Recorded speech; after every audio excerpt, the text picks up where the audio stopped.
Well, good afternoon, everyone. I just wanted to take a few minutes to talk to you about a new initiative, a movement, an international movement, which I am humbled to lead based on my lived experience as a parent with a child in the behavioral health system that we have struggled for over 3 years navigating the mental health system.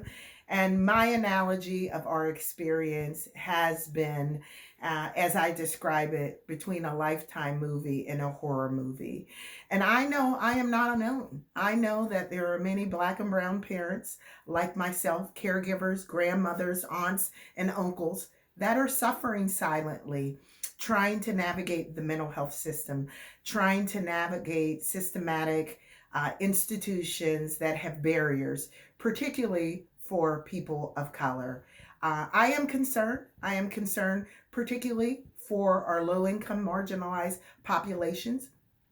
Here in Rochester, New York, we have one of the highest poverty rates for children in the nation, not just in the state, but in the nation. So when children are living in poverty, we know the disparities, we know the systematic issues, we know that inequities are real. We know systematic racism is real. So I am excited to talk about PEEK. What is PEEK? PEEK is a movement that will serve as an international movement that is led by Black, Indigenous, and people of color, parents, caregivers of children who are receiving mental health services or have identified an emotional health condition but not linked to services. Our mission is to elevate their voice, educate, empower, and eliminate the disparities and inequities in services related to our children's emotional health. We have two core objectives. It's to foster a BIOP network of parents and caregivers affected by children with mental illness or other behavioral health issues and impact change in the behavioral health system and build a system that is personalized, culturally informed, and really meets the needs of our families. So I'm excited what's ahead. Many of our families don't even know terminology. We keep talking about trauma and families impacted by mental health and trauma.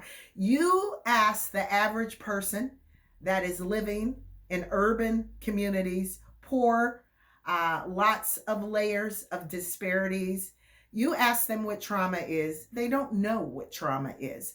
So we are going to go to their communities. We're going to go where they live. That we're not expecting them to come to us. Many of our traditional parent advocacy groups related to children with mental health needs don't serve our urban zip codes, are not in the heart of the neighborhoods. We are going to them. And not only are we going to go to them, we are going to train our traditional providers from the lens of a parent. And I am so excited to be co-facilitating with Luis Lopez a number of workshops around cultural humility and racial equity from the lens of a parent. There's many providers out there, health providers, behavioral health providers. When they're getting their trainings, they're not getting trainings from the lens of a parent. And I'm excited about this movement, not because I'm leading it. I'm excited because we have thousands of families that are suffering silently, that need help, that need a voice, that need a movement that is going to elevate their voice, need a movement that is going to recognize that we have barriers, major barriers that are impacting our babies that are in the mental health system or in need of the mental health system. We need a system that is made up of Black and brown bilingual clinicians that are not leaving when they come to some of our local community mental health centers. They don't stay. Why don't they stay? Because of institution issues. So I'm excited to partner with a number of different stakeholders in our community and in our region. We will start in Rochester. We're moving to Buffalo in central New York, and we're also going to be in Pittsburgh in Maryland.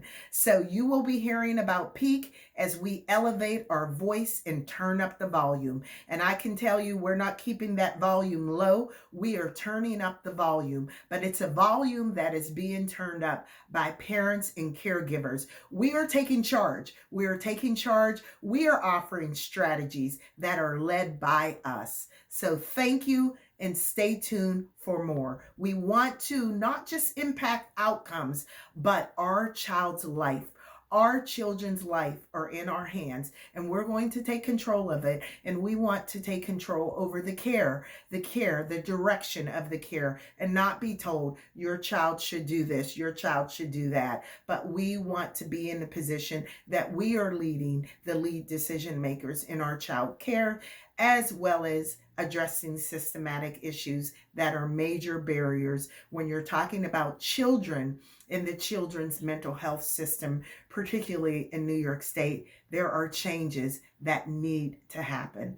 And so you will hear more in the upcoming months, the remaining 2 months of 2020 and 2021. We will be kicking off full force in January and in a number of different zip codes, urban zip codes, suburban zip codes, and empowering, educating Black and Brown families and caregivers about the stigma, the historic distrust around mental health, and what it means to really get care and share what are some of our struggles, what are some of our successes, and what are some of those things that we're afraid of when we're calling and reaching out for help. We are going to talk about real life issues. We're not sugarcoating things, but we're also going to be collaborating with systems partners and helping them as they reevaluate and change policies and practices. So again, reach out to me at any time. Sarah Taylor, find me on Facebook or LinkedIn.